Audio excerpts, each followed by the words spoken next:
So I'm going to show you how to make two of the easiest smoothies. These are just perfect breakfast if you have busy mornings. They take literally 2 minutes, and then you can take them in some kind of heat cup on your way to work, drink them on the tube, the bus, however you get there. We actually only have a handful of ingredients that we're going to share between the two. So again, just very easy for your kitchen cupboard. So this is your easiest green smoothie. I'm using spinach, but you could use spinach and kale or just kale. Frozen bananas, handful of oats, almond butter, plant-based milk. That's it.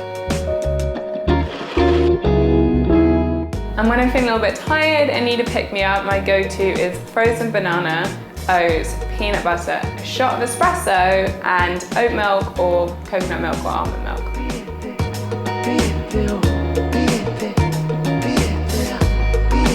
So you can see they're both so easy to make. I've been doing loads of yoga recently because I'm just about to start my yoga teacher training. So I make this one often in the mornings, and I'll add a little bit of hemp powder or peanut powder, some kind of plant-based protein powder to it. So that's a really nice one for this. As I said, it's perfect to kind of give you a kick. And the green one's just an amazing way to get a couple of portions of green veggies into your life, especially when things are busy.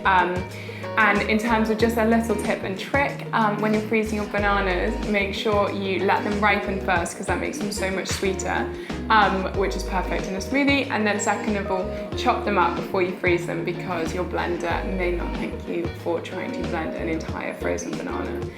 But otherwise, I hope you guys enjoy these. They're just really, really easy things. And if you want more recipes, I'll be uploading a recipe every Sunday at 6. So make sure you subscribe so you can get it. I don't know which one I like more.